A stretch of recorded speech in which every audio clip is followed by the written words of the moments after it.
O Eterno, abençoado seja o seu nome, o seu poderoso nome. No relato da criação, fez questão de mencionar que em 6 dias criou todas as coisas que existem. Mas o 7º dia, ele abençoou e santificou, dando exemplo para toda a criação. Outra vez, quando ele entregou a sua Torá desde o Monte Sinai para todo o povo de Israel, escreveu com a sua mão, Zahor et Yom HaShabbat Lekadishô. Lembra-te do dia de Shabbat para santificar. E eu desejo a todo o povo da Techuvá, todo o povo de Israel, que está espalhado sobre os 4 cantos da terra, um Shabbat Shalom, um Shabbat cheio da graça, da misericórdia e do amor que só o Eterno pode proporcionar ao ser humano. Eu sou Marcos Aurélio, estamos na 41ª porção da Torá, finalizando essa porção agora, porção Pinhas, na parte da tarde, o nosso terceiro estudo, como é de costume aqui no canal Techuvá Total. Toda semana um dos professores se dispõe a fazer o comentário, a finalização do comentário da porção, um resumo, de tudo que vocês, como bons discípulos do Eterno, como está lá em Yeshayahu, capítulo 8, versículo 20, a gente está aprendendo a palavra do Eterno todos os dias da semana e no final de tudo, no final na finalização, no fechamento da semana, que é o Shabat, o 7º dia, nós fazemos esse comentário mais aprofundado de alguns temas. Não dá para falar tudo, evidentemente, mas vocês, como bons discípulos, já devem ter estudado sobre a porção ao decorrer da semana. E, porção a porção, nós vamos aprendendo o que o Eterno quer que nós, principalmente, aquilo que o Eterno quer que a gente coloque em prática no nosso dia a dia. A Torá, meus irmãos, eu sempre costumo dizer isso, que ela é um livro que literalmente ela é escrita através das tuas mãos, através da tua vida. Porque a Torá, se você só ler a escritura como um todo, e fechar esse livro e simplesmente guardar na sua mente e não colocar em prática, literalmente vai ser um livro como qualquer outro. Mas a escritura é um manual da vida. O Eterno que criou todas as coisas, criou o ser humano e ele deu também o seu manual de instrução para que você consiga ter uma vida em abundância e uma vida planificada. Hoje em dia as pessoas querem entender a vida sem buscar o manual, sem entender o início de tudo. E a gente observa que não está dando certo. Como a gente falou ontem à noite, foi até enfático em algumas posições que eu tenho, eu aprendi através da escritura, que existem alterações que o ser humano está fazendo e não está dando certo. O ser humano tenta corrigir a criação e a perfeição que o Eterno fez. Tudo que o Eterno fez perfeito. O ser humano tenta dar uma modificada aqui, fazer uma alteração ali, porém, no final de contas, a gente vê que não fica legal o projeto. Vou dar um exemplo aqui com vocês, um exemplo cotidiano, tá? Eu, quando era mais novo, eu comprei um carro e a cabeça do cara. Quando não tem um Eterno, pensa besteira. E eu acabei ganhando um valor, uma quantia, e estava livre de tudo. Eu digo, não tenho o que fazer, deixa eu arrumar um problema para mim. Eu fui, mandei rebaixar o carro, botar um jogo de roda gigante. Carro. E um carro que nunca tinha me dado problema, começou a me dar dor de cabeça todos os dias. E quebrava uma coisa, e batia uma coisa ali, e tinha que alinhar, tinha que fazer isso aqui lá. Eu disse, rapaz, isso aí, bicho, não está dando certo. Já sei o que eu vou fazer. Eu vou voltar ao projeto original do carro. Mandei comprar as molas que eu havia recebido, troquei as rodas grandes, botei a roda original do carro, tudinho. Quando eu entrei no veículo, parecia que eu tinha tirado ele da concessionária.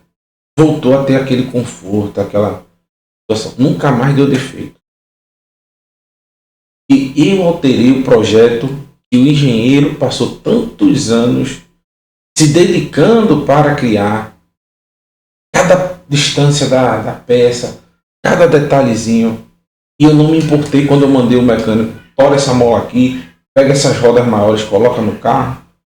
Eu não me importei com isso. Na hora eu fiz para, aparentemente, esteticamente, me satisfez aquilo ali. Por alguns momentos eu fiquei feliz com aquilo.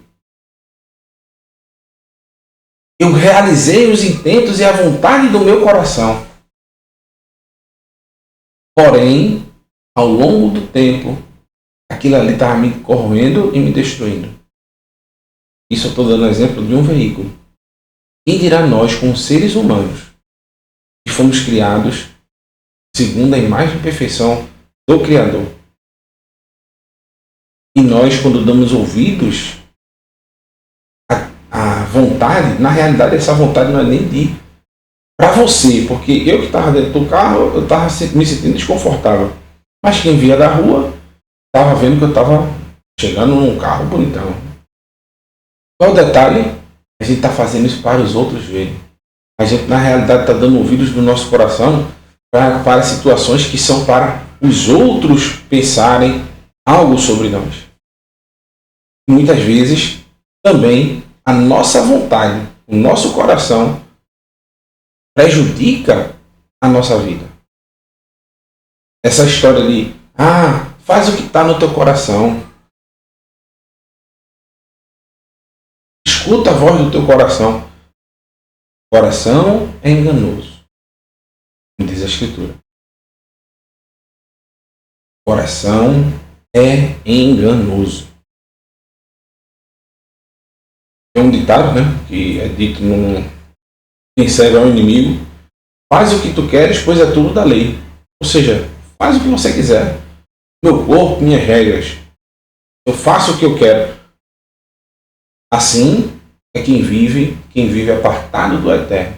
Pois quando o Eterno colocou no manual de instruções dele algumas limitações para a gente, é porque ele sabe que se a gente não trabalhar daquela forma, como ele especificou no seu manual, que é a sua Torá, as suas instruções, conhecida como Pentateuco, Lei de Moisés, conhecida como lei, onde na realidade a palavra Torá quer dizer manual de instruções. Quando a gente coloca em prática essas limitações, a gente consegue ter uma vida longa, uma vida confortável e sem grandes perigos causados pela gente. Porque vão chegar pessoas e vão dizer, meu irmão, mas tu ainda estás todo original. Por que tu não bota um jogo de roda grande, rebaixa o carro? Por que tu não faz desse jeito? Por que tu não faz assim? Por que tu não faz assado? Isso aqui é para quem? Para você mesmo ou para agradar o próximo? É o que eu estava falando ontem à noite e hoje pela manhã, do discurso do politicamente correto. Muitas vezes nós fazemos coisas que não estão nos beneficiando, não estão de acordo com a vontade do Eterno, para receber um tapinha nas costas e dizer, que coisa maravilhosa, você se encaixa perfeitamente no nosso grupo. Como eu disse hoje pela manhã, não podemos fazer esse tipo de comportamento e acharmos que estamos obedecendo ao Eterno. Porque você vai estar obedecendo sim a dois senhores. Yeshua disse, você há de odiar a um e agradar ao outro. Ninguém pode servir a dois senhores.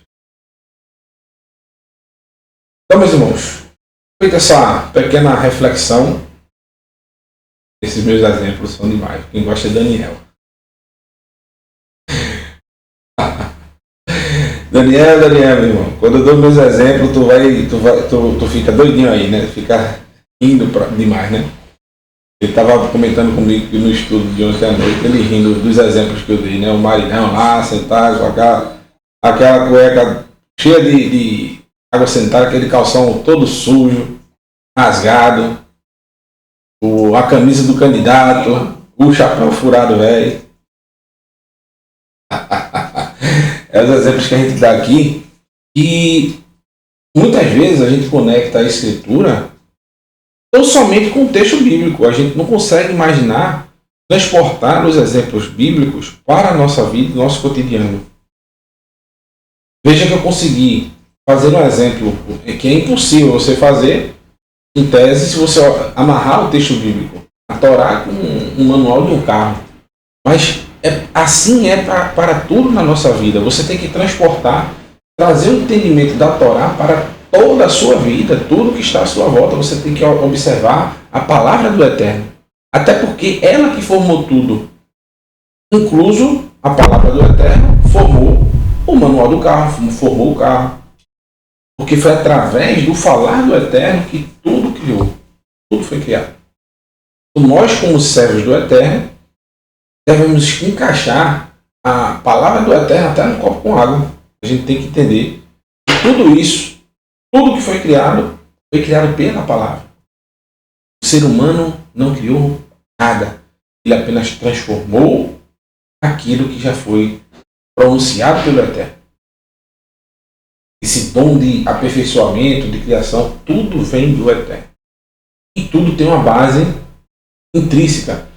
Por exemplo, a gente pode dizer que esse copo aqui, né, que está com água, pode ser o ser humano. Que quando esse copo aqui pode receber desde uma água boa, uma água que vai me satisfazer, ou também pode receber veneno.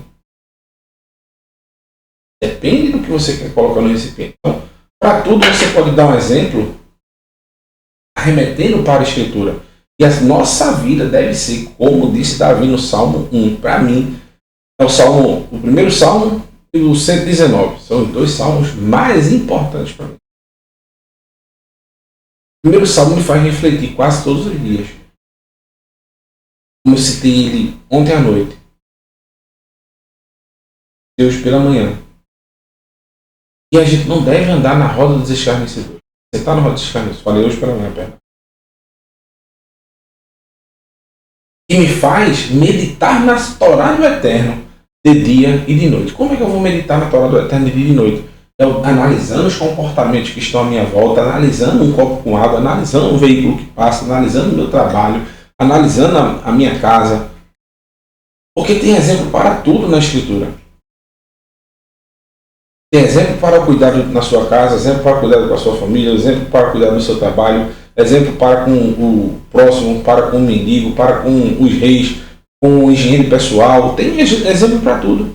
Então, meditar na Escritura é você querer encaixar a Escritura, a palavra do Eterno, para validar cada um dos seus comportamentos. Ou, principalmente, ele repulsar e rejeitar alguma ação que a gente vai fazer temerária, tanto para com a palavra do Eterno, tanto para com a sua integridade, o seu corpo, sua proteção da sua alma, sua vida. Então, aí, essa imagem que eu uso é a imagem que eu uso há mais de 10 anos, eu acho. Na minha foto, né, do canal no YouTube. Achei ela de novo, coloquei aqui esse início, né, do slide, para que a gente possa discorrer sobre o tema que eu vou abordar, que é o pastor que tem zelo por suas ovelhas. Quem é o pastor de Israel? Aquele que conduz o povo de Israel. E Davi disse no Salmo 23: Adonai Roi, o Eterno é meu pastor. Lo itzar, não faltará. Adonai Roi, o Eterno é meu pastor. Lo itzar, não faltará.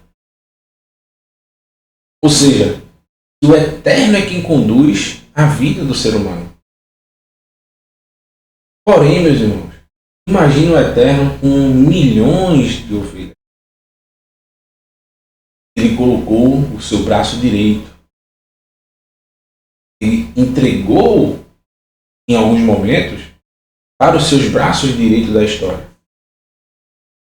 A gente pode considerar Abraão como um dos seus pastores. Isaac como um dos seus pastores. Jacó também. Yosef também. Moshe também. E Yehoshua também. Os profetas, o primeiro, entre outros, o rei Davi, como aqueles que passaram esse cajado, foi passado adiante, através do Eterno, a sua autoridade, com o seguinte intuito: todos esses pastores que os nossos olhos veem, eles agiram através da palavra do Eterno.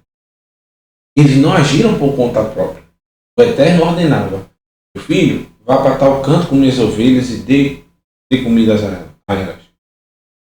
Pois esses homens foram escolhidos a dedo pelo Eterno, eles deram continuidade a essa palavra. Eles fizeram exatamente conforme o Eterno havia ordenado. Eles não seguiram por um caminho que o Eterno não ordenou. Eles agiram baseados na palavra do Eterno. Até chegar ao último pastor, né? Ele que delegou para outros, como eu posso dizer, passou a repartir essa autoridade com 12 inicialmente, e repartiram com outros, e hoje cada um de nós temos essa responsabilidade de ajudar outras ovelhinhas desse rebanho. Essa autoridade chegou até o nosso mestre Yeshua, que expandiu os horizontes, expandiu toda essa instrução. Só um instantezinho, meus irmãos. Um instante. Um minutinho.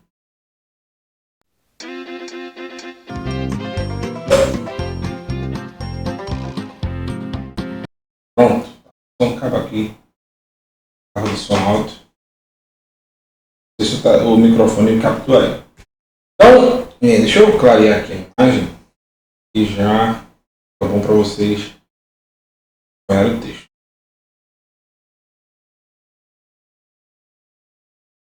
Azero e Eretz Asher Natati Libni Israel. Adonai disse a Moshe: suba esta montanha na cordeira de Avarim. Ao contrário, né? Vaiomer Adonai el Moshe Ale el Avarim. E disse, Adonai disse a Moshe: suba a montanha da cordilheira de Avarim, Azé, esta cordilheira. O rei e veja, eles Asher Natati Libni Israel. E observe e olhe a terra que eu dei ao povo de Israel. Então, deixa eu corrigir só a posição aqui, porque esse textos trabalho, quando a gente copia, que ele fica em duas linhas, ele a de baixo vai para cima e ele sempre vai para baixo. Então, o Eterno dá ordem para Moshe, para ele subir até a cordilheira do Avarim, no capítulo 27 de Bamidbar, de Números, 27, versículo 12. O Eterno dá ordem: suba a cordilheira, Moshe, e observe tudo. Lá você vai ser recolhido com seus pais. Você não vai adentrar essa terra. Você vai morrer, Moshe, vai ser recolhido à terra antes da entrada do povo de Israel. Aos olhos de muitos, meus irmãos, o Eterno não usou de misericórdia com Moshe, porque Moshe, afinal, dedicou toda a sua vida em serviço ao Eterno. E ele cometeu um erro, Senhor. Bateu na rocha 2 vezes. Para muitos, algo banal ou simples. O Eterno perdoou o povo de Israel por coisas tão piores, tão mais graves. Perdoou situações como o do rei Davi, que literalmente assassinou uma pessoa de confiança. Perdoou tantos pecados do povo de Israel, incluso de lançar seus filhos ao fogo, e mesmo assim o Eterno perdoou o povo em si, né? Não aqueles que cometeram essa expressão. Mas a gente observa que no caso de Moshe, o Eterno aparentemente é muito rígido, muito duro. Um detalhe que eu consegui enxergar nisso, eu aprendi isso com o meu amigo, meu irmão Mordecai. Ele disse há muito tempo, quando ele fazia os estudos de Atos dos Apóstolos, e Provavelmente Moshe foi blindado pelo Eterno de não entrar na Terra Prometida e observar tudo aquilo que o povo de Israel ia fazer. Se prostituir com os deuses. No caso lá de Yehoshua, um dos homens pegou uma capa, escondeu, tampou, o povo de Israel estava perecendo. Logo após o falecimento de Yehoshua, na época do juiz, o povo já começou a se corromper. Pouco tempo depois. Então o Eterno, para poupar Moshe, ele diz: Moshe, tu não vai entrar não. Tu vai entrar já na terra verdadeira, Moshe. É no mundo vindouro. E até hoje, há um consenso, tanto das mais variadas religiões, que Moshe era participante do mundo vindouro. Por tanto amor que ele dedicou à sua palavra. Então, todos sabem que Moshe participará do mundo vindouro, assim como os patriarcas. O próprio Yeshua disse acerca da mesa que haverá para Abraão, Isaac e Jacó. Também estarão nelas os profetas, Moshe, o próprio Yeshua, e dirá a gente servindo essa mesa aí. Tivemos a honra de servir a essa mesa, do serviço dessa mesa. Então, observe que esses homens, eles tiveram o seu legado, sua vida dedicada ao Eterno, realizar a sua vontade. Para nós, aparentemente, é um aperto que Moshe teve, de não poder entrar na Terra Prometida. Porém, o Eterno sabe de todas as coisas desse livramento para Moshe. E muito se discute, é o que a gente vai falar um pouco já, sobre o verdadeiro motivo que levou Moshe a ferir a rocha, bater na rocha. E no texto de Babi, no capítulo 27, ainda, versículo 13, diz: Veraitá, Utá, Venesafitá, El Amecha, Yam Atá, Kasher, Nesaf, Rom, Ahiha. Depois de vê-la, você também será unido a seu povo, como Aarón, seu não foi unido. Pois no deserto de Tzim, quando a comunidade discutia comigo, vocês se rebelaram contra a minha ordem de manter a minha santidade na questão da água. Quando eles estavam observando, isso ocorreu na fonte de Meribá, no deserto de Tzim. Porque aqui, meus irmãos, eu tenho uma opinião muito firmada, concisa, sobre esse acontecimento. Ao meu ver, eu não respeito quem pensa diferente, quem tem outras opiniões sobre aquele acontecimento. Quando Moshe recebeu a ordem do Eterno falar com a rocha, ele pegou a vara ali e bateu na rocha. Eu tenho essa compreensão por causa desse texto aqui, por exemplo. Por que manter a santidade na questão da água? O Eterno está falando sobre manter a sua santidade com relação àquelas águas. Porque ali, meus irmãos, o povo, o que é que aconteceu naquela época? Vocês se lembram do ocorrido em que a irmã de Moshe, Miriam, morreu. E logo após a Torá relatar a morte de Miriam, se não me engano, na porção do 4, após a morte de Miriam, logo após a morte de Miriam, não tem um luto. Não se tem um luto. O que é que acontece? Vem um povo blasfemando e reclamando contra Moshe e o Eterno, e a Aarón também, sobre a questão das águas. Estava faltando água para o povo beber. E o nome de Miriam é intrinsecamente relacionado às águas, porque o nome dela também fala sobre Yam, sobre água, né? Miriam também foi aquela que colocou Moshe nas águas e ajudou a tirá-lo. Então, quando ela morre, o povo não respeita o seu luto, o luto de Moshe, não respeita o luto de Aarão e vai até ele reclamar, blasfemar contra sua liderança e contra o Eterno. E esse povo, meus irmãos, não, segundo os olhos humanos, eu digo por mim, quem faz isso, ao meu ver, não merecia nenhum favor. Você pagar, veja, os olhos humanos. Você dá o que era o mal ali naquele momento, o que o povo estava fazendo. E o que seria o bem? Dar água para o povo. O Eterno iria fazer o bem, como o Eterno disse, sem objeção alguma. Não houve praga. Observe, não houve praga. Não houve nenhum momento ali uma mortandade do povo pela sua rebelião, pelo que eles estavam fazendo. Porque o foco principal ali do povo era Moshe. Era atacar e ferir Moshe. Era ser cruel com Moshe.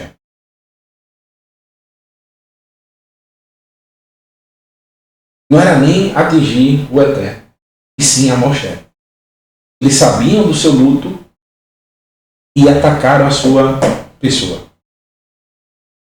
Dessa vez, o Eterno vai exemplificar como funciona basicamente a sua graça. Ele faz descer a chuva sobre justos e injustos, sobre o ímpio, sobre o sadíquio. Mesmo sem o merecimento, o Eterno iria dar as necessidades do povo. Isso é demonstrar a santidade do Eterno, como o Eterno é separado de todos. Porque nós, como seres humanos, certamente privaríamos o povo das águas nesse momento. Pelo menos para dar uma lição. Isso é a santidade do Eterno. Ele é separado do pensamento humano. Ele não age como o ser humano age. E Moshe agiu como um ser humano. Ele sabia que era para falar com a rocha. Mas, ao meu ver, ele quis intencionalmente reter aquelas águas, que a água não saísse naquele momento para o povo. Por isso que ele sabia que era para falar com a rocha, e ele escolhe bater na rocha. Olha aí, ó.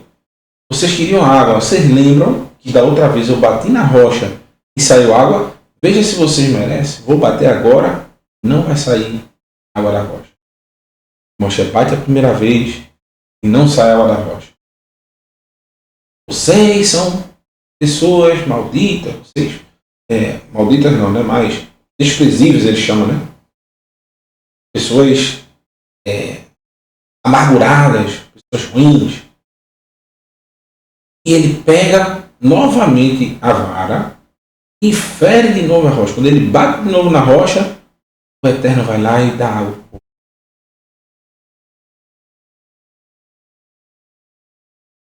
Para demonstrar sua santidade. Mesmo o povo que não era merecedor, o Eterno, mesmo assim, supre a necessidade de todos. Por isso que quando você vê, muitas vezes, o ímpio prosperando, não é porque ele está fazendo o que é certo. É porque o Eterno faz descer a água sobre os justos e injustos. O Eterno alimenta todos. Não pense que prosperidade é sinal de que o Eterno é com você. Pelo contrário, muitas vezes você é próspero, mas por se distanciar do Eterno.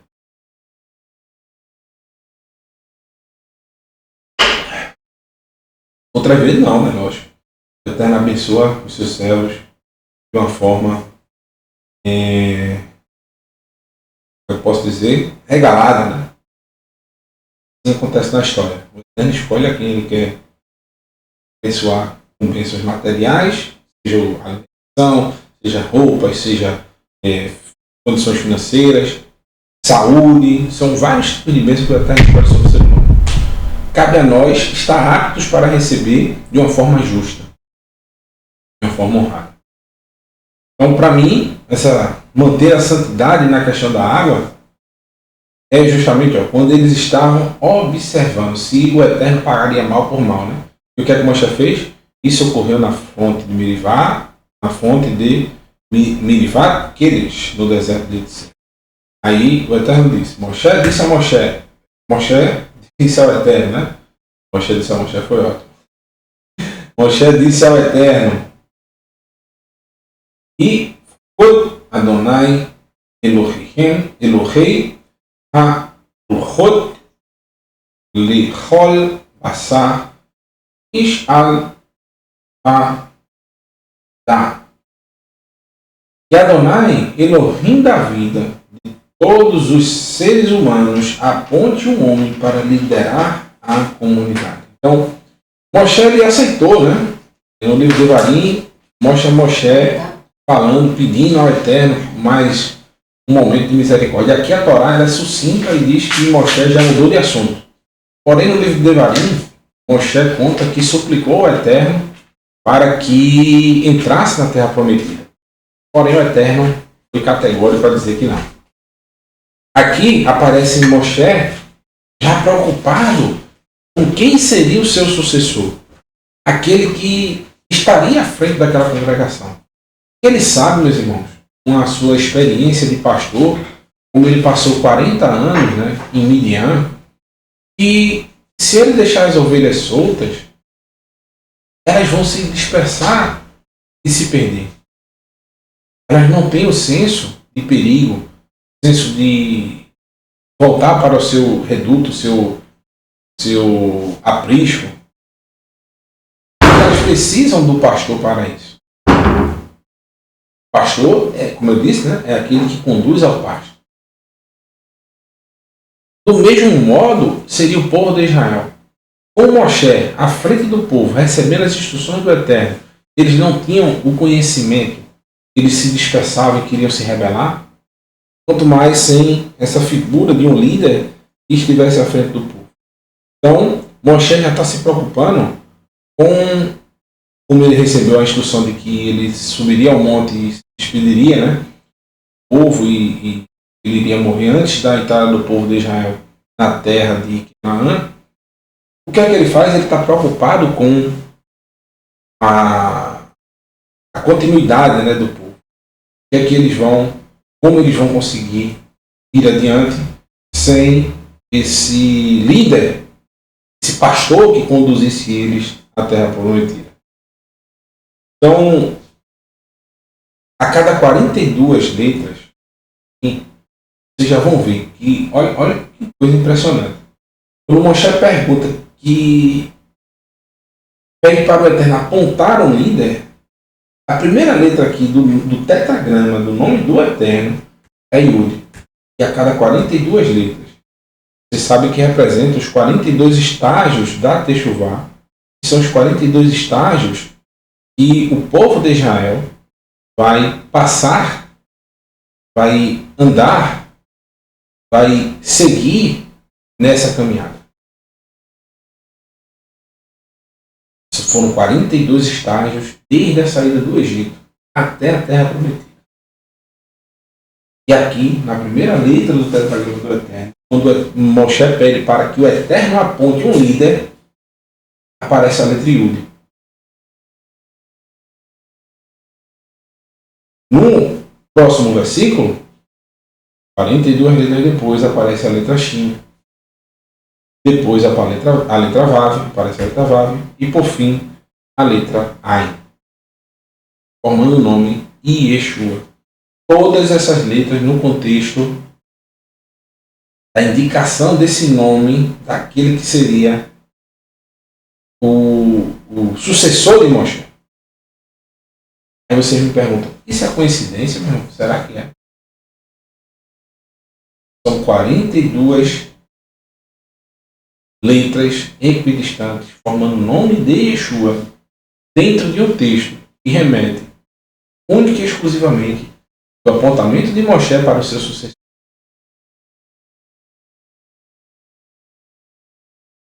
O No versículo, eu coloquei essa imagem aqui, olha como ela é linda.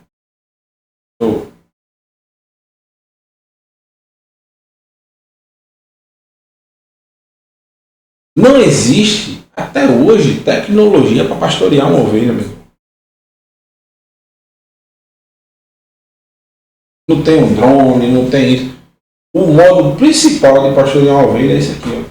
A tecnologia já está. Tecnologia. Já está há mais de 4.000 anos. É um homem com seu cajado e chamando suas ovelhas. É a melhor tecnologia que existe para isso. É o pastor de ovelhas. Um só dá conta de centenas de ovelhas.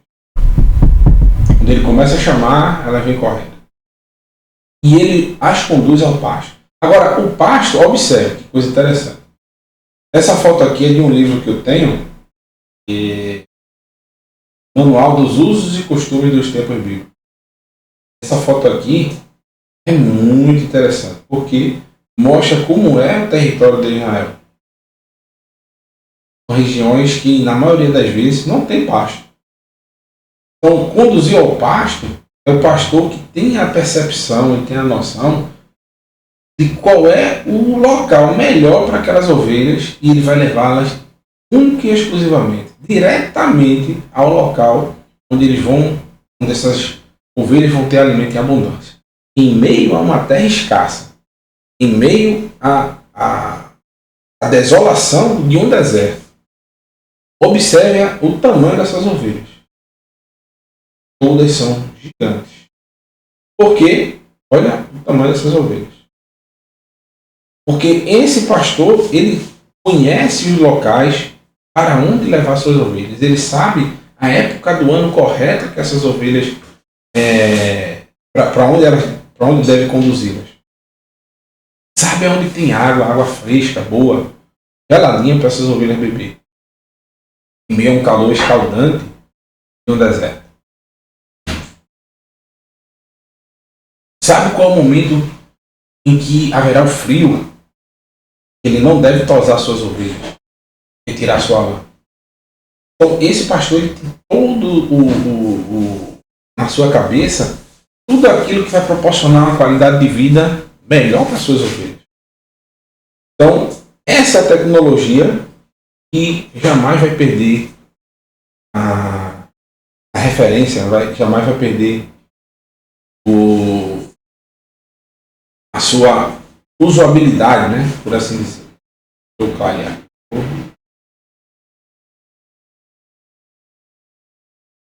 Então, Moshe está preocupado com isso. E diz o seguinte: Asher yitse lifnichem ve'asher yavor lifnichem va'asher yotse'en va'asher yavo'en ve'lo tihye adat Adonai katson asher im lachem roi. Para ir e vir à frente deles, para guiá-los e conduzi-los, para que a comunidade de Adonai não fique como ovelhas sem pastor. Moshe usa esse exemplo dele quando viam ovelhas que o seu pastor teve algum problema e elas ficavam perdidas, não sabiam para onde ir. Não tinha aquele pastor como ele fez, no caso quando ele achou aquela sarça ardente, né? Moshe foi atrás de uma ovelha perdida. Ou seja, Moshe deixou as suas ovelhas em um aprisco e foi atrás daquela ovelhinha que se perdeu. Ele contou suas ovelhas e viu que estava faltando uma. E ele foi atrás da sua ovelhinha. E lá ele encontrou o Eterno. E o Eterno não se faria não se apresentaria diante de Moshe se ele tivesse negado a sua vontade de buscar essa ovelha que se perdeu. Ah, é só uma ovelha, deixa para lá. Eu ainda tenho todas essas outras aqui. Uma só não vai me fazer falta. Eu vou perder meu tempo, subir uma montanha atrás de uma ovelha. E ela, o destino dela foi selado. Ela não quis estar perto de mim. Ela não quis que eu estar sobre a minha autoridade. Ela agora se vê. O problema é dela. O problema é dela. Eu estava aqui. Chamei. Todas estão aqui. Menos essa. Essa fugiu.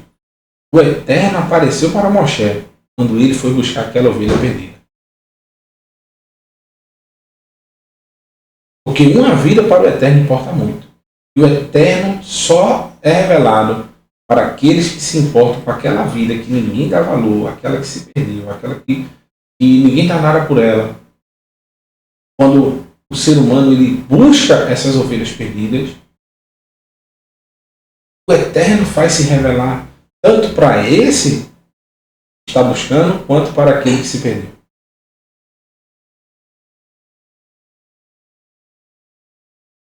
Novamente aparece o nome Yeshua 2 vezes para confirmar a cada 31 letras, a cada 31 espaços equidistantes.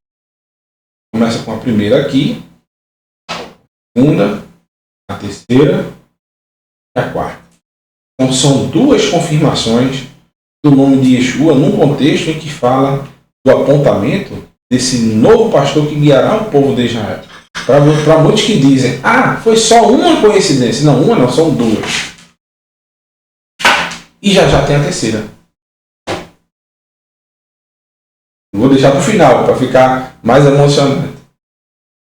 Então tem 3 vezes o nome de Yeshua nesse contexto, em sequências equidistantes. E vocês vão ver, quando a gente somar essas 3 vezes, vai dar até a localização onde esse pastor vai estar.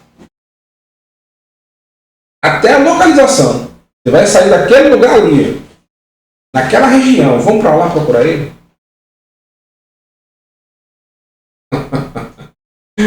O Eterno é maravilhoso. Então vamos ler o texto. Diz assim: Adonai disse para Moshe: Tome Yehoshua, filho de Nun, um homem sincero, e impõe a sua mão sobre ele. Ou seja, tome a Yehoshua. Até aqui, meus irmãos, esse nome aqui, Yehoshua, nele contém as palavras do Eterno. Só adicionado as palavras do nome de Yeshua, perdão. Só adicionado, além disso, o nome, a letra Ri. Só é adicionado a mais do nome de Yeshua é a letra Re. E se você tirar a letra Re, você consegue, mudando logicamente só a posição do Shin com o Vav, você vai formar também o nome Yeshua. Incluso, se eu não me engano, no livro de Esdras, parece Yehoshua sendo chamado de Yeshua. Porque esse nome, Yeshua, é uma abreviação de Yehoshua. Então, o que acontece?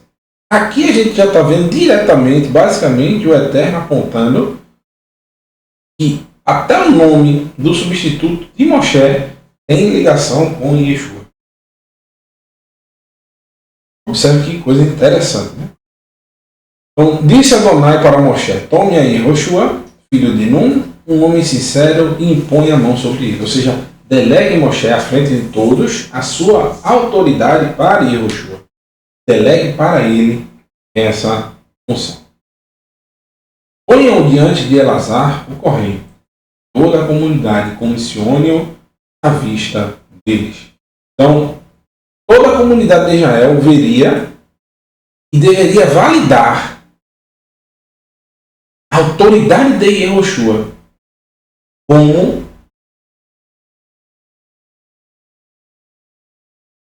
o discípulo de Moshe, aquele que estaria guiando o povo de Israel nessa nova empreitada. Inicialmente, vem um discípulo de Israel, um servo de Israel, da casa de Efraim, porque Yehoshua representa a casa de Efraim.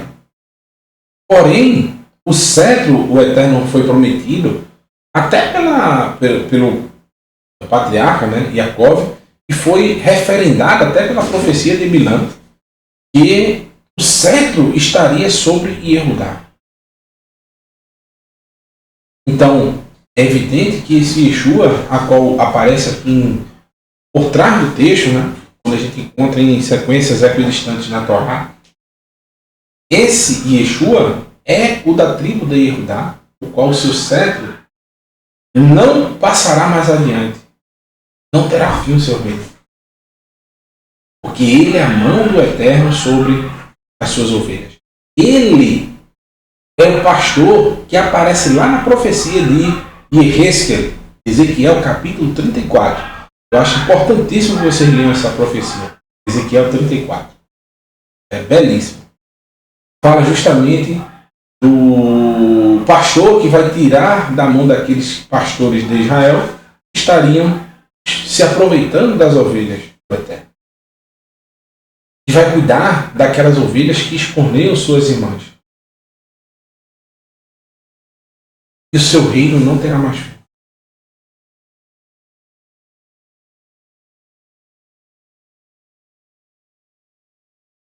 Então,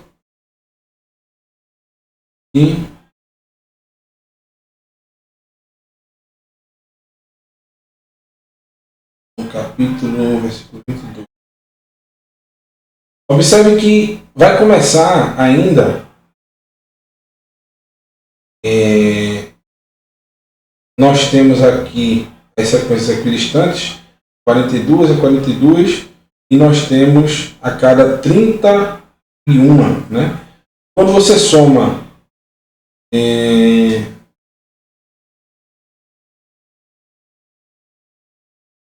isso mesmo.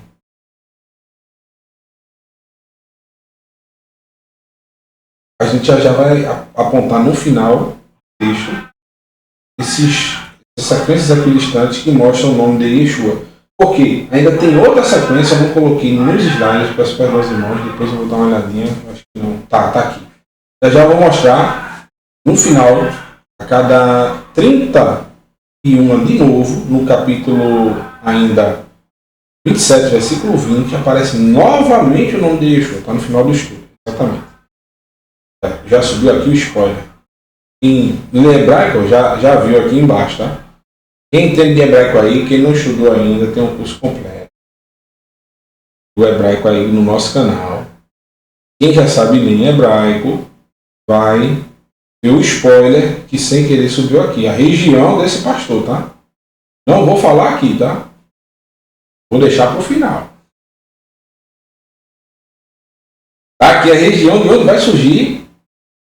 E se você somar 42 letras, fases equidistantes da primeira vez que aparece o nome de Yeshua por trás do texto, depois as 31 letras que aparecem na segunda vez e as 31 que aparecem na terceira, vai dar o valor de 104.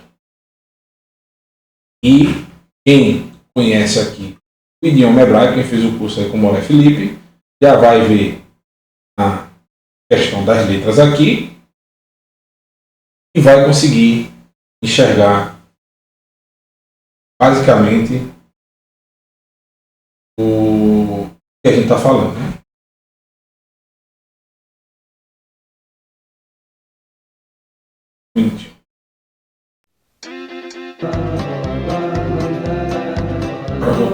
Perdão, meu irmão, confundi a palavra.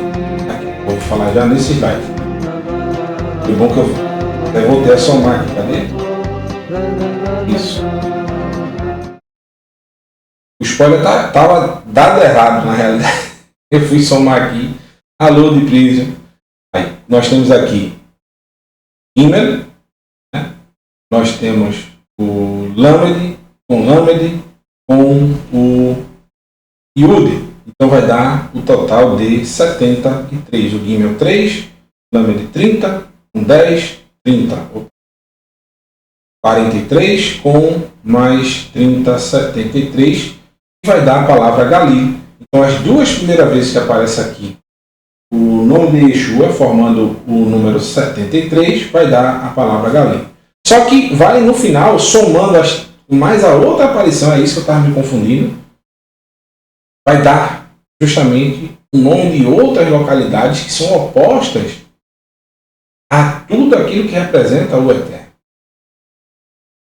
Então, aqui já aparece a região. Opa, não está aparecendo na tela.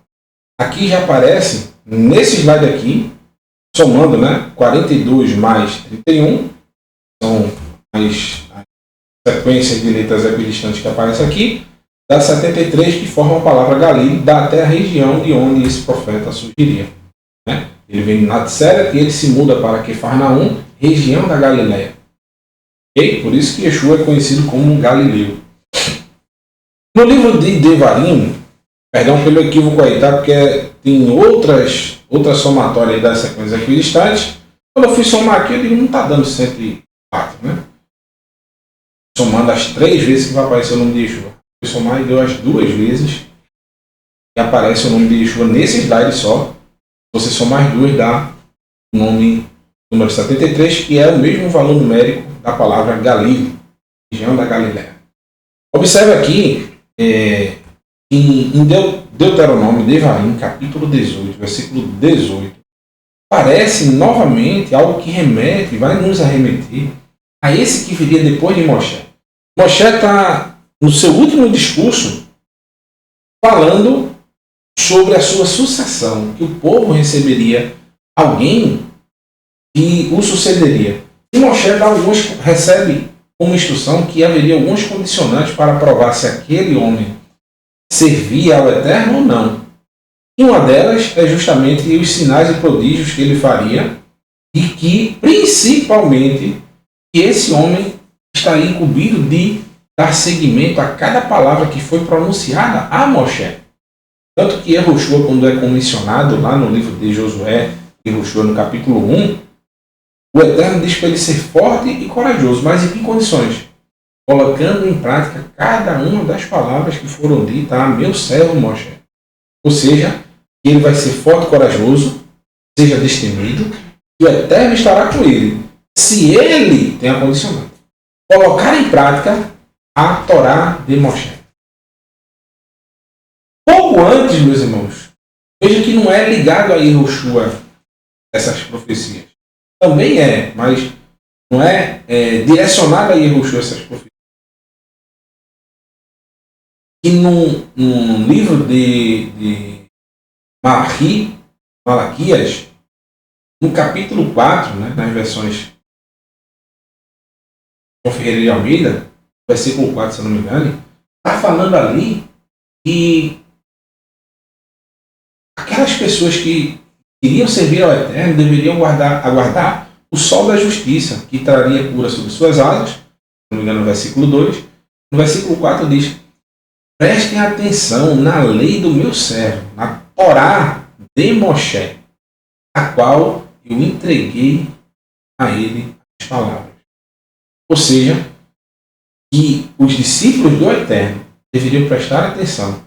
E esse sol da justiça, que traria cura nas suas asas, iria trazer palavras de Moshe novamente. Então não está se falando de Yehoshua. Como a gente viu aqui, está se falando de Yeshua. E essa profecia desse que Moshe está falando, virá um profeta semelhante a ele, é justamente sobre Yeshua. Olha o que o texto diz. Navi im lachem mikrev aharihem mi et amorha ve natati divar ve if edber Elohei alechem et kol asher atzavenu. Levantarei para eles um profeta semelhante a você, dentre os parentes deles. Isso é o Eterno falando para Moshe, quando Moshe recebeu as instruções do Eterno. Porei as minhas palavras em sua boca, e ele dirá tudo o que lhe ordenar. Versículo 19.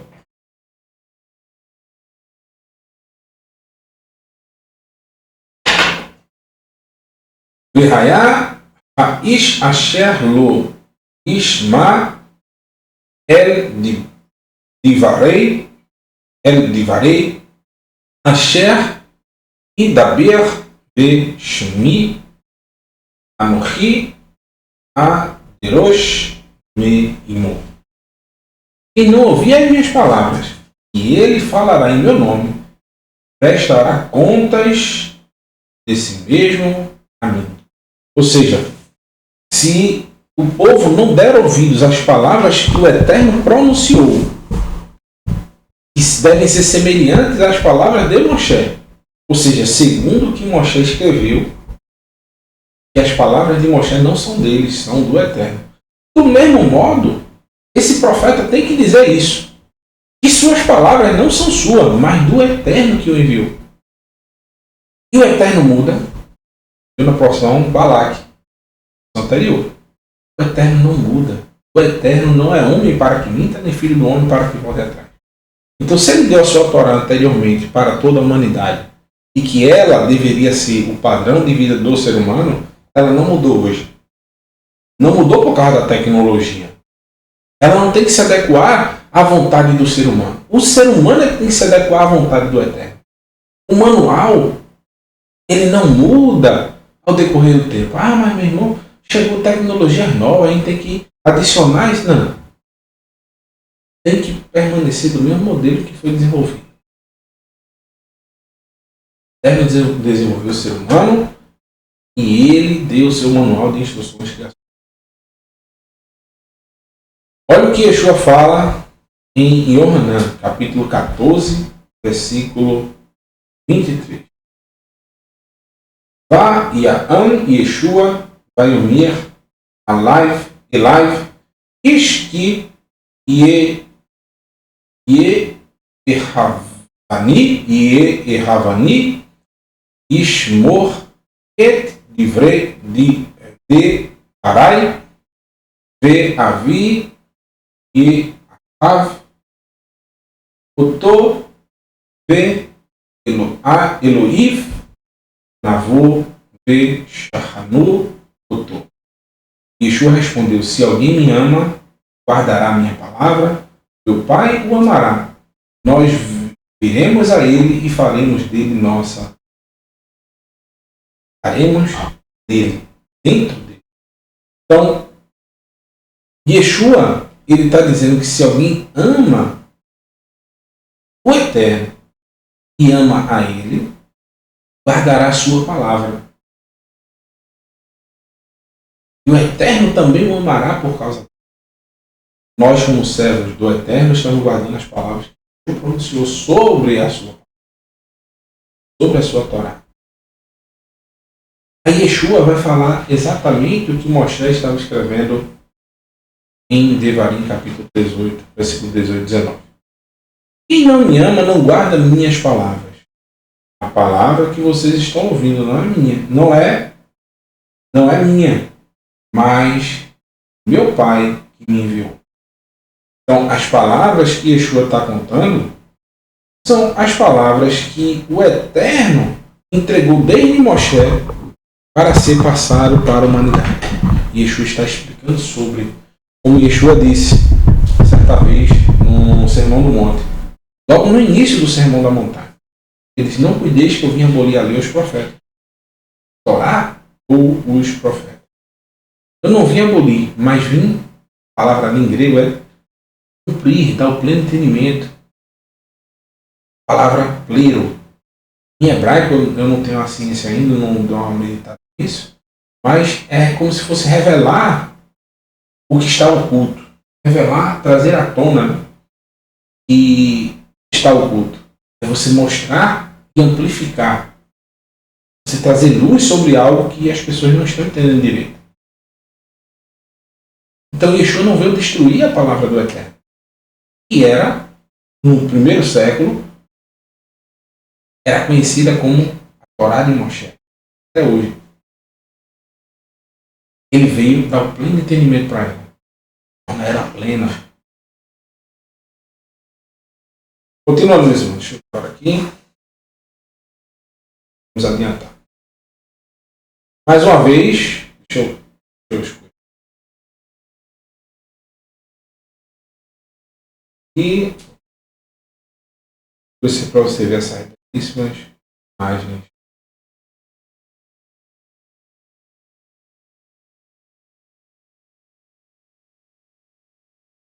não quer escurecer. Não quer acordo. Aí, ó, o pastor está aqui, tá? Embaixo da sombra. E isso aqui não são pedras, tá? Eu não quis escurecer. Isso aqui são ovelhas. As mesmas ovelhinhas estão aqui debaixo da sombra, no calor escaldante do deserto. Então, observe que ele pegou essas ovelhas e as colocou debaixo da sombra no momento mais quente do dia. Então, uma ovelha rebelde aqui, ó, está no sol quente. Sempre tem as ovelhas rebeldes, né? Então, no livro de Marcos, meu xará, no capítulo 6, no 30, vai acontecer algo interessantíssimo. A gente vai ver a repetição dessas mesmas palavras de Moshe, e o autor está fazendo esse link com Moshe nessa porção. Vai haver um link direto. As mesmas palavras que foram ditas por Moshe sendo escritas aqui pelo escritor Marcos. Diz o seguinte: Va'ikar Vitsu Ashelichim El Yeshua Va'yagidu Lo Et Kol Asher Asou Ve'el Ve'e Asher Le'u. Os que haviam sido enviados se reuniram com Yeshua e lhes contaram tudo o que tinham feito e ensinado. Aqui é um texto sinótico, né, do Mateus capítulo 10, quando os discípulos foram enviados a enviar a mensagem, falar da mensagem em vários locais, e eles retornam contando tudo o que haviam feito. Porém, o que aconteceu? Havia muitas pessoas indo e vindo, a ponto de eles não terem tempo para comer. Então Yeshua lhes disse: venham comigo para um lugar onde poderemos ficar sozinhos. Lá vocês descansarão. Então eles estão ali empolgados em contar tudo o que aconteceu, daquela viagem que eles fizeram, da expedição que eles fizeram, enviados por seu mestre, já treinando, né, Yeshua treinando seus discípulos. E eles não tiveram tempo para comer. Assim é uma conversa boa, né? Quando uma conversa tá legal, né? Você fica sem tempo para comer, não dá sono, não dá cansaço. Eu só me lembro uma vez, esse Felipe é um cara sensacional. Eu só me lembro uma vez no Moré Felipe, eu fiz um estudo na porção Shoftim, fiz o julgamento de Paulo, né?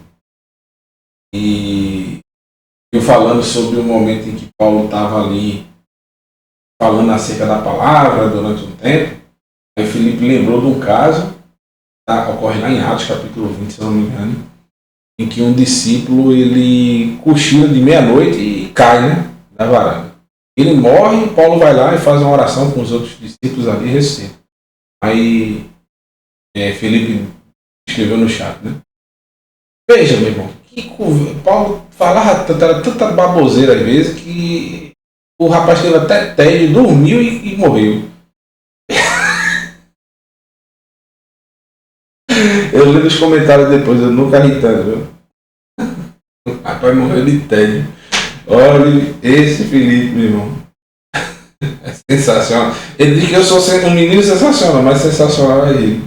Esses comentários às vezes realmente fazem sentido, né? Olha. Ai. Eu tenho muitos pensamentos intrusivos. Eu acho que vocês já perceberam, né? Mas para o bem, eu me lembro de algumas coisas e eu acho que agregam a esse clima descontraído que eu passo nos estudos. Me perdoe aí quem é mais recatado, né? Eu tenho esse comportamento na minha vida em todo caso. Então, eles estavam sem tempo ali nem para comer. Tantas histórias, tantas coisas boas que estavam passando. E eu disse: olha, pessoal, vamos parar um pouquinho. Estou com fome. Vamos para um canto mais reservado. Tem muita gente aqui, do nada para um, mas você, mestre, começa a conversar, quer ouvir a história, quer dar um pitaco, um palpite, né? Então, Yeshua vai lá e pede para que os seus discípulos arrumem um local mais reservado para que eles possam conversar. Então eles se afastaram para um lugar à parte. No versículo 33 diz o seguinte: E reot me a mon an otam a kolchim e ru oto rabin. Entretanto, muitas pessoas que os viram sair reconheceram-no.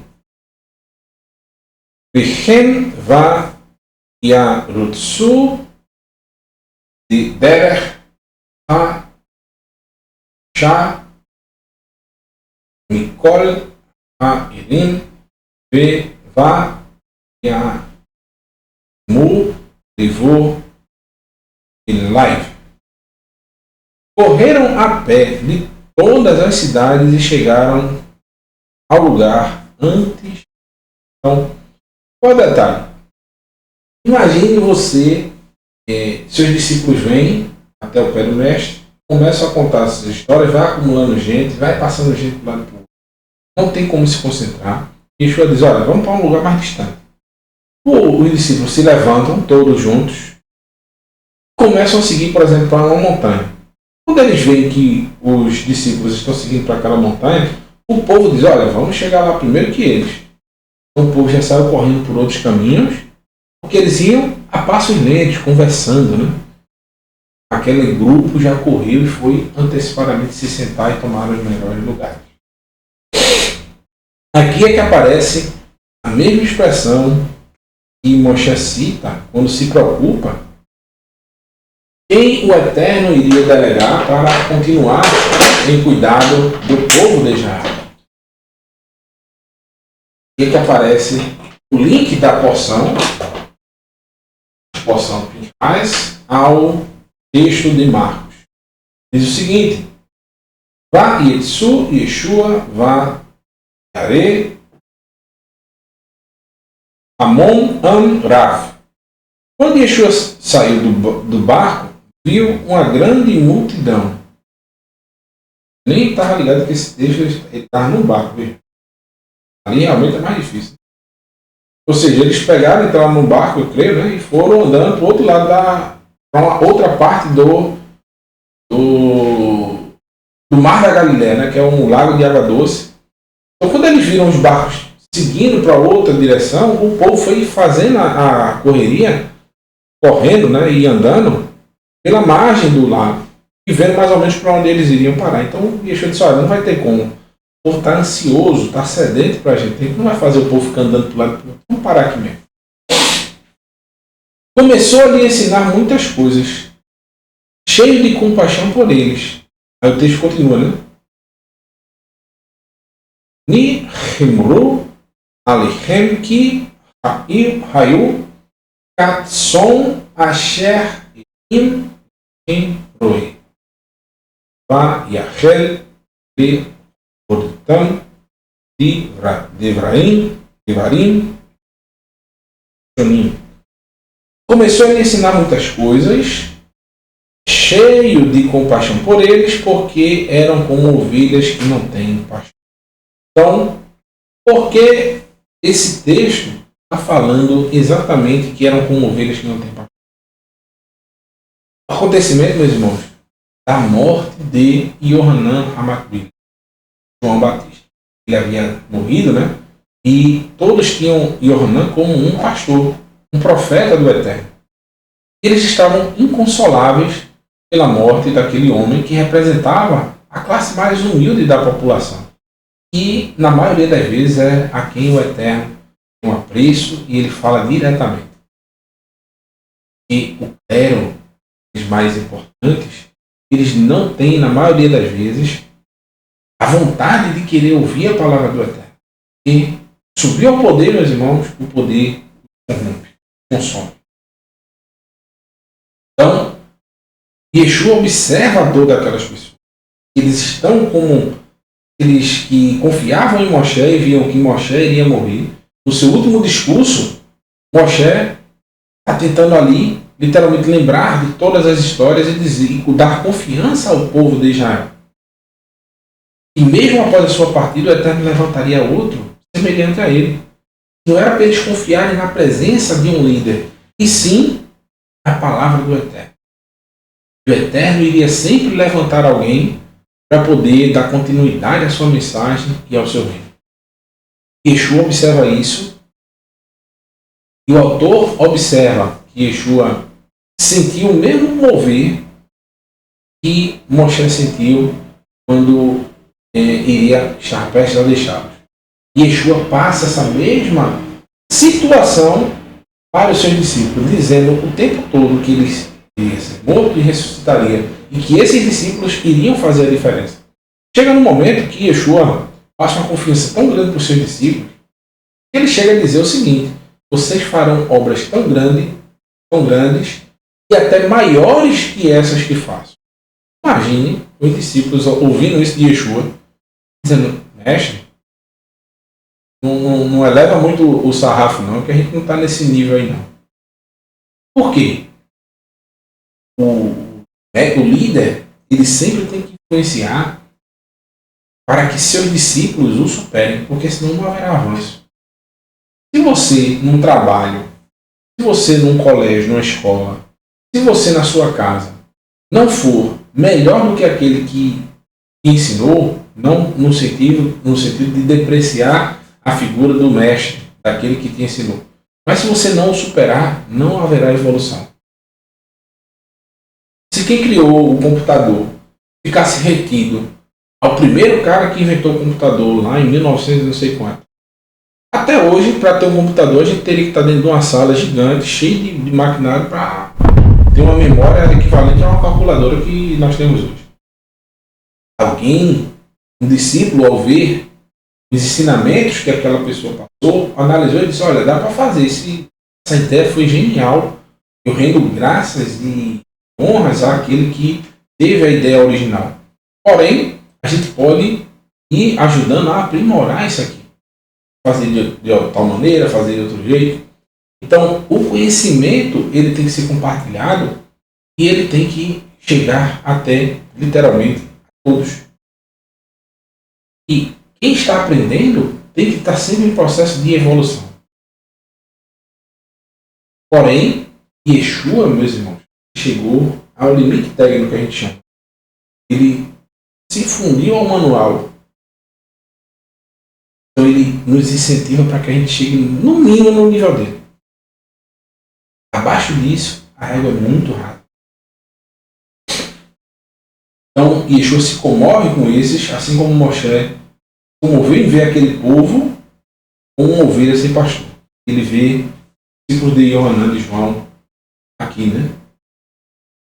Já era tarde, os talmudim se aproximaram dele e disseram: este é um lugar afastado e está ficando tarde. Ou seja, eles estão preocupados que esse povo não vai ter onde dormir, não vai ter onde comprar comida. Como é que eles vão fazer? Literalmente, vão ter que ir para suas casas, né? Tem que, como é que eu posso dizer? Cada um por si, o Eterno por todos. É assim o pensamento humano. E a gente tem que, em alguns momentos, ajudar, tem que fazer, tem que se auxiliar.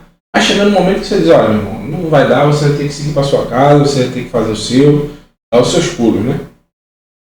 Porém, a gente vai ver a ação de um verdadeiro pastor. E ele que se preocupa com a saúde física e mental de cada uma das suas ovelhas. Então, olha o que Yeshua vai dizer aos seus discípulos.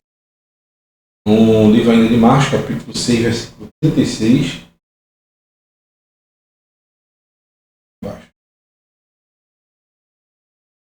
Shá lichem ve'el paneicha va'yelchu el ha'arim va'hatzechem mi saviv le'not hem lachem כי אם לכם מה שיקלו. Mande o povo embora para irem aos campos e povoados da vizinhança comprar algo para comer. Então, observe que a preocupação dos discípulos era: esse povo é grande, tem muita gente. Então a gente precisa despedi-los. Não podem continuar querendo ouvir a nossa conversa, né? Não podem querer ouvir ainda ensinamentos, deixa para amanhã, mas que eles vão nos povoados e vizinhanças da região e comprem comida para se alimentar. Mas ele lhe respondeu: vocês mesmos devem dar eles algo para comer? Eles disseram: devemos ir e gastar muito dinheiro com pão e dá-los para ser comido? Observe um detalhe, meus irmãos.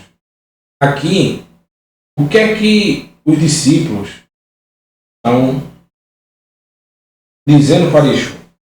Eles foram para uma região distante ensinar a palavra, foram atrás de ovelhas de outro aprisco.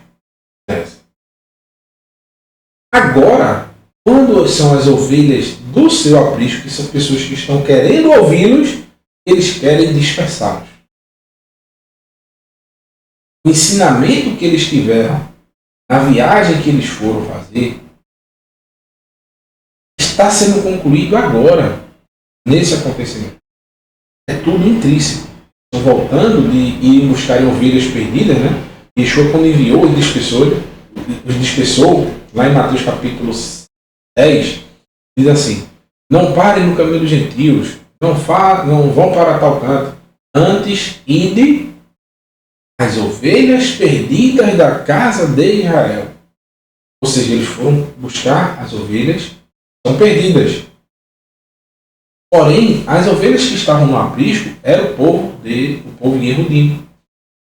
Já estavam ali. O que Yeshua queria? Que eles trouxessem as ovelhas perdidas, mas que as ovelhas que já existiam não se perdessem.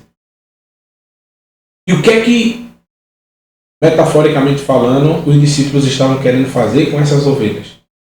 Dispersar essas ovelhas. Yeshua está dizendo: não. A condução e o dever do pastor é dar alimento às suas ovelhas. Ele, o pastor, é que as alimenta. As ovelhas não comem por si só.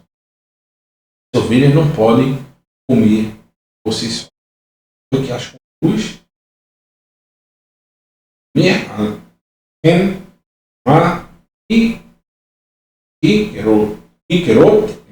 לכן,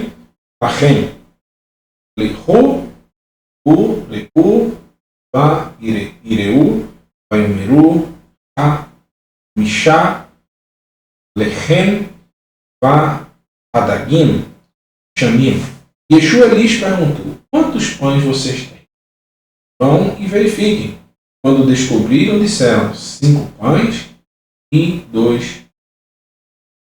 Vários exemplos são dados acerca desses 5 pães e 2 peixes. E os discípulos literalmente ficaram ali surpresos em ver que Yeshua queria que os seus discípulos alimentassem a multidão. E esses 5 pães e 2 peixes não dava para alimentar nem eles. Quem dirá uma multidão que estava à sua volta. Então, Yeshua está ensinando aos seus discípulos, meus irmãos, a importância de se preocupar não apenas com alimento para a alma, as palavras do Eterno, mas também de fazer o máximo para prover bem-estar dos servos do Eterno. Isso mostra que o nosso dever está muito além de levar apenas a palavra do Eterno, mas também com os nossos recursos ajudar pessoas também em suas necessidades humanas. Seja com um copo d'água, um alimento, uma conta de luz, uma roupa. Então, a gente vai ver Yeshua falando sobre isso no final de tudo. Hoje acontece exatamente isso. Eles que ensinam a palavra comem o pão das ovelhas. Então, esses 5 pães também podem representar literalmente os 5 livros da Torá. Os 2 peixes podem representar as 2 tábuas de pedra do Eterno, como também as 2 testemunhas, ou que são as 2 casas de Israel. Então, esses 5 pães são os pães que alimentam uma multidão, e esses pães não têm fim. São pequenos pedaços de pães que alimentam o mundo inteiro por toda a eternidade. E é isso que a gente vai ver agora.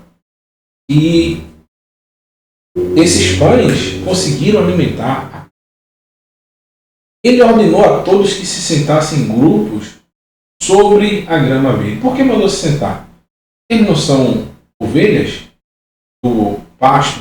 O Eterno não disse, eu estou vendo, Yeshua se comoveu como ovelhas que não têm pastor. Agora eles têm pastor. E as ovelhas têm que ouvir a voz do pastor e cumprir as suas ordens. Yeshua mandou se sentar. E eles se sentaram. Agora, sobre o quê? Sobre a grama verde. E voltaram para eles, fileira sobre fileira, 100 a 100 homens, 50 a 50 homens. Yeshua pegou 5 pães e os 2 peixes, e olhando em direção ao céu, disse um Abrahá. Seguiu e partiu os pães, e começou a dar-los aos que estavam indo para serem distribuídos. Ele também dividiu os 2 peixes entre. Então Yeshua saiu partindo esses pães, depois de uma bênção. E, literalmente, o que aconteceu? Esses pães foram se dividindo até que comeram e ficaram satisfeitos. Todos comeram. Lu, Lulano e Paul. Todos ficaram cheios, satisfeitos. Os talmidim recolheram 12 cestos cheios de pedaços de pães. Esses 12 cestos são as 12 tribos de Israel. E ainda guardam esse alimento. Ainda tem para quem necessita. Que é a palavra do Eterno. Que é o seu testemunho. Até os dias de hoje, nunca cessou de haver alimento para aquelas ovelhas que se assentam ao pé do mestre. Porém, uma ovelha, ela tem que estar dentro desse aprisco. Se render, estar aos pés do mestre.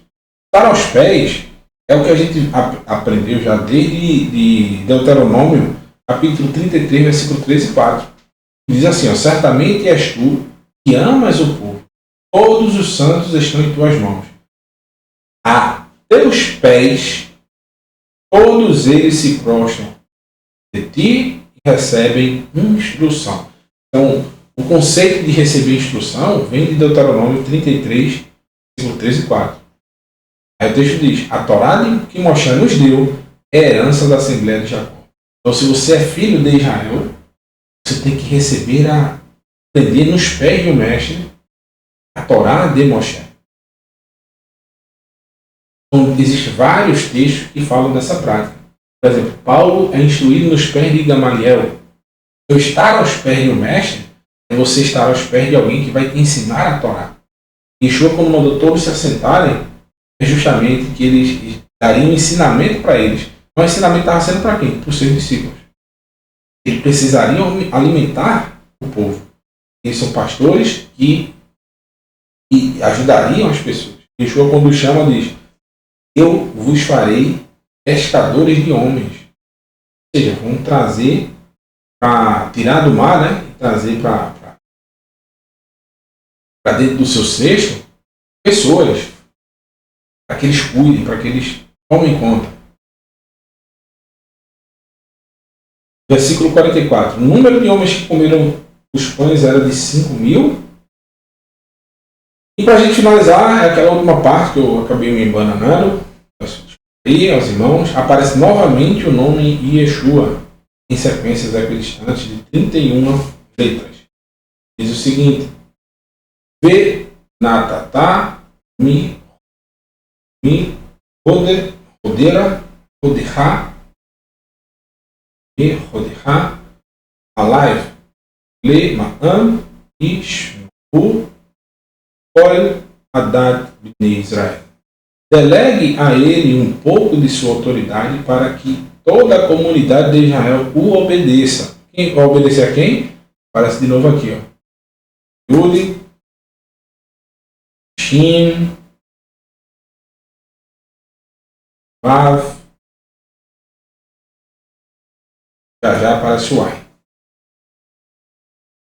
E o texto 21, do versículo 21 do capítulo 27 de Família diz o seguinte: ele deve apresentar-se a Elazar, o sacerdote, e deverá descobrir, por meio do Urim, a vontade de Adonai para as decisões de Yoshua. De acordo com a palavra, ele sairá. De acordo com a palavra, retornarão. Ele e todo o povo de Israel, se estiver com ele, toda a comunidade. E agora, o último versículo, o último slide, aparece a letra Ain. Aqui, novamente, formando o nome de Yeshua pela terceira vez. Moshe fez como Adonai tinha ordenado. Tomou Yoshua e pôs diante de Elazar o Corém e de toda a comunidade. Pôs a sua mão sobre ele e o comissionou como Adonai dissera por ele. Esses foram os clãs de Judá. E já é o versículo 22 de capítulo 26 de Bamidbar. Eu coloquei esse texto aqui porque dentro também da casa de Judá, a contagem que o Eterno faz para a entrada da Terra Prometida, aparece no capítulo 26, nessa porção ainda, no 22, na casa de Judá, o escolhido da casa de Judá. Cara, 3 letras à distância aparece também o nome de Yeshua. Olha aqui, ó. 1, 2, 3. Sim, 1, 2, 3. Vav, 1, 2, 3. Ai. Então, observe que, somando as 3 vezes que apareceram ali, nessa sequência de textos que falam sobre o escolhido para ser o sucessor de Moshe, aparece a primeira a cada 42 estágios, a segunda a cada 31, a terceira a cada 31. Se a gente somar, dá 104, que é o valor numérico da palavra Midian, também da palavra Sidom. Sidom veio a morar, Sodoma e Gomorra. Ou seja, a palavra Midian e Sodoma. O que é que eles têm em comum? De onde surgiu Midian? Midian, ele surge das filhas de Ló que estavam em Sodoma. As filhas de Ló saem de Sodoma, têm uma relação incestuosa com seu pai, com Lot, e dessa relação incestuosa, uma delas tem um filho chamado Midian. Observe que é o mesmo valor numérico. Então, quem são, como os discípulos de Yeshua serão conhecidos? São aqueles que não têm parte, em momento algum, com a depravação da imoralidade sexual que viu sendo extirpada por Pinhas nessa porção. É aquele que vai enfiar a lança sobre esse tipo de vai ser puro e limpo diante do Eterno com relação à imoralidade sexual. Por fim, Mateus 25, versículo 32. É aqui que Yeshua vai fazer a separação dos bodes, está aqui o bode, e as ovelhas. O bode está de pé aqui, a ovelhinha está abaixada. O bode está à esquerda do homem e a ovelha à direita.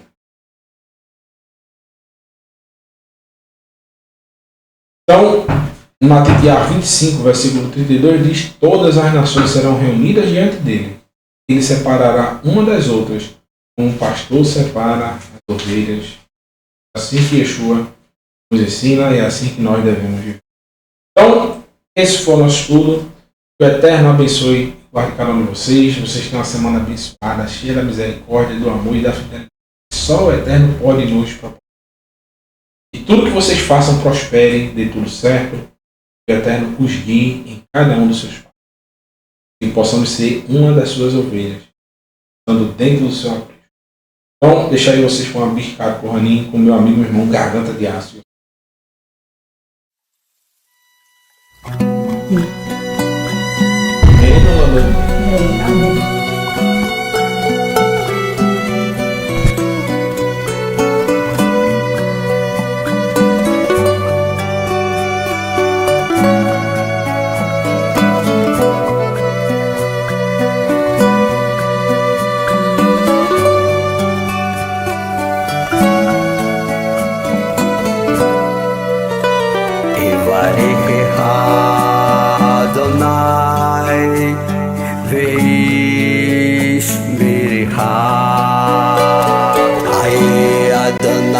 panav eleha vihuneka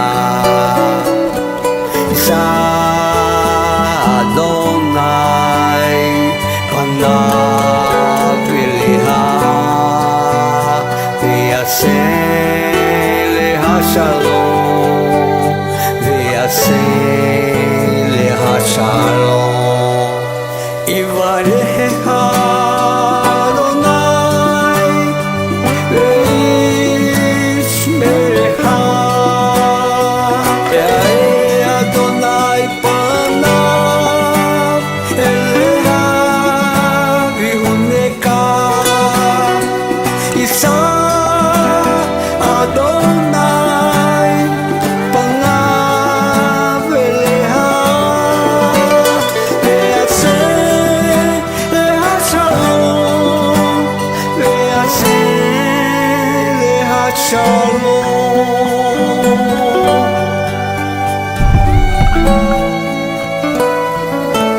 Baruch Hashem.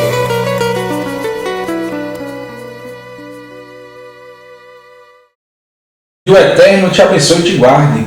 Resplandeça Adonai o seu rosto sobre ti, tenha misericórdia de ti, levante Adonai o seu rosto sobre ti e te conceda Shalom, paz, saúde, prosperidade, bem-estar, segurança, alegria e felicidade que vem de Adonai, de Shem, Yeshua HaMashiach, em nome de Yeshua. Amém e amém. Shalom, shalom, meus irmãos. Que o Eterno abençoe vocês. Tenhamos uma semana cheia da graça do Eterno. Até a próxima. Lei outra.